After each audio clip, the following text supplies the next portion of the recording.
पिछले हम owners gift में हमने पढ़ा था कि एक प्रॉपर्टी पर लाइबिलिटी होती है, एक पे नहीं होती है।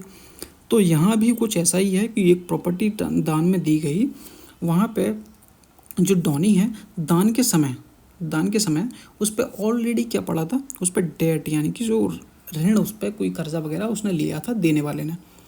अब वो प्रॉपर्टी उसने दान कर दी और सामने वाले ने उसको ले भी लिया। वो अब उसको पर्सनली लायबल हो जाएगा उसमें जो डेट है उसको चुकाने के लिए, लेकिन कितनी हद तक, किस हद तक वो दायी होगा।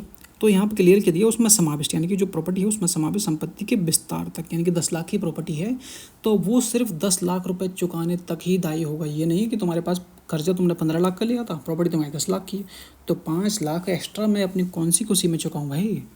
तो ये नौटंकी नहीं होगी। यहाँ क्लियरली कहा दिया है कि जितनी की प्रॉपर्टी होगी उतने तक ही लायबल होगा, अन्यथा नहीं।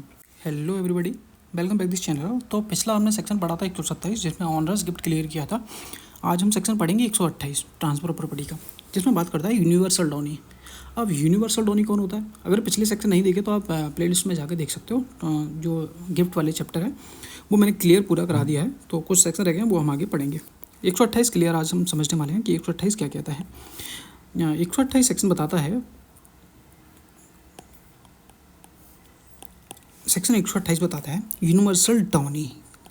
बोलने से ही समझ में आता है यूनिवर्सल डॉनी, यानी कि धारा 127 के उपबंध यानी कि ओनर्स गिफ्ट वाले उपबंधों के अधीन यह है कि दाता की पूरी संपत्ति, जो प्रॉपर्टी दान दे रहा है उसकी पूरी संपत्ति का दान, वहाँ जो डॉनी है या दाता है, दान के समय के दाता के सब शोध और ऋण, यानी कि जो दाता के पास जो डेट था, कर्जा था, उसके सभी कर्जे के लिए व्यक्तिगत रूप से यानी कि पर्सनली लायबल हो जाता है उस संपत्ति, उसमें समावेश संपत्ति के विस्तार तक दायी होता है। क्या मतलब हुआ? पिछले हम ओनर्स गिफ्ट में हमने पढ़ा था कि एक प्रॉपर्टी पर लायबिलिटी होती है, एक पे नहीं होती है। तो यहाँ भी कुछ ऐसा ही है कि एक प्रॉपर्टी दान में दी गई, वहाँ पे जो डॉनी है दान के समय उस पर ऑलरेडी क्या पड़ा था, उस पर डेट यानी कि जो ऋण, उस पर कोई कर्जा वगैरह उसने लिया था देने वाले ने। अब वो प्रॉपर्टी उसने दान कर दी और सामने वाले ने उसको ले भी लिया। वो अब उसको पर्सनली लायबल हो जाएगा उसमें जो डेट है उसको चुकाने के लिए, लेकिन कितनी हद तक, किस हद तक वो दायी होगा। तो यहाँ पर क्लियर किया दिया उसमें समाविष्ट यानी कि जो प्रॉपर्टी है उसमें समाविष्ट संपत्ति के विस्तार तक, यानी कि 10 लाख की प्रॉपर्टी है तो वो सिर्फ 10 लाख रुपए चुकाने तक ही दायी होगा। ये नहीं कि तुम्हारे पास कर्जा तुमने 15 लाख का लिया था, प्रॉपर्टी तुम्हारी 10 लाख की है तो 5 लाख एक्स्ट्रा मैं अपनी कौन सी खुशी में चुकाऊंगा ही। तो ये नौटंकी नहीं होगी। यहाँ क्लियरली कहा दिया है कि जितनी की प्रॉपर्टी होगी उतने तक ही लायबल होगा, अन्यथा नहीं। तो ये हमारा सेक्शन था 128। ठीक है, अब हम इसको और समझते हैं। भाई यूनिवर्सल डॉनी क्या होता है कि जो प्राप्त करता है वह व्यक्ति होता है जिसे दाता उपहार के रूप में संपूर्ण संपत्ति दी जाती है, जिसमें से अचल चल दोनों हो सकती हैं, संपत्ति शामिल है। ठीक है, इंग्लिश लॉ में इसको अवधारणा को मान्यता नहीं दी गई है। ओके, कोई बात नहीं है। धारा 128 से प्रावधान करता है कि यूनिवर्सल डॉनी दान प्राप्तकर्ता के दायित्व के सभी कर्जे, सभी कर्जे और सभी लायबिलिटी के लिए व्यक्ति पर्सनली जिम्मेदार होता है, लेकिन केवल उस सीमा तक जो उपहार में शामिल है। यानी कि कोई 10 लाख की प्रॉपर्टी है तो 10 लाख ही वो चुकाएगा, ज़्यादा नहीं। ठीक है, अर्थात दाता की जिम्मेदारी केवल उपहार में प्राप्त सीमा तक ही होगी। जितनी प्रॉपर्टी की कीमत होगी उस तक ही तुम लायबल होगे, अन्यथा नहीं।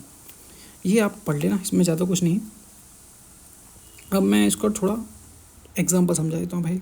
उदाहरण, अगर किसी व्यक्ति ने सारे घर ज़मीन किसी को उपहार में दे दी, लेकिन उसमें से एक छोटे कमरे को अपने उपयोग के लिए रख लिया, ठीक है, तब भी संपत्ति प्राप्त करने वाला व्यक्ति सार्वभौमिक दान यानी कि यूनिवर्सल डॉनी प्राप्त करता होगा। भले ही उसने सारी प्रॉपर्टी दे ली, एक कमरा अपने पास रख लिया, तब भी वो यूनिवर्सल डॉनी माना जाएगा। यदि दाता ने किसी बंधक की गई संपत्ति को वापसी के अधिकार यानी कि इक्विटी ऑफ रिडेम्पशन को शामिल नहीं किया है तो दान प्राप्तकर्ता को सार्वभौमिक यानी कि यूनिवर्सल डॉनी नहीं माना जाएगा। ये भाई हमारा सेक्शन था, इसमें कुछ था ही नहीं इतना, और इस पर ज़्यादा डीपली जाने की ज़रूरत भी नहीं है। फिर भी मैंने थोड़ा बहुत तो बता दिया। ये 53 सेक्शन वो फ्रॉडुलेंट ट्रांसफ़र वाला, इसको रिलेट करके पढ़ लेना। तो ये 128 और ये हमारे ये कुछ हद तक एक जैसे हैं। ठीक है, क्योंकि 153 है, ये केवल अचल संपत्तियों पर लागू होता है। तो यहाँ पे यूनिवर्सल डॉनी है। यूनिवर्सल क्योंकि वो सब कुछ ले रहा है भाई, आने दो बस ठीक है। तो सभी सूद चुकाने के लिए लाइव होगा, उसी सीमा तक लाइव हुआ जिस सीमा तक उस प्रॉपर्टी के। तो ये ओटी वगैरह यहाँ से मिल सकता है आपको एग्जाम में, ठीक है। तो वीडियो समझ में आया हो भाई, मज़ा आया हो तो लाइक करना और चैनल को सब्सक्राइब भी कर देना अगर पसंद आया हो तो, अदरवाइज़ कोई बात नहीं, ठीक। और पिछले सेक्शन अगर देखना हो तो आप देख सकते हो भाई, मैंने क्लियरली पढ़ा है अच्छे से। अगर इंटरेस्टेड हो, मन है देखने का तो भाई पढ़ सकते हो, आपके कॉन्सेप्ट क्लियर हो जाएंगे। बस ये सेक्शन क्लियर समझ में आ जाएगा, ठीक है। तो वीडियो पसंद आए तो वीडियो को लाइक करना और चैनल को सब्सक्राइब ज़रूर कर देना। Thank you.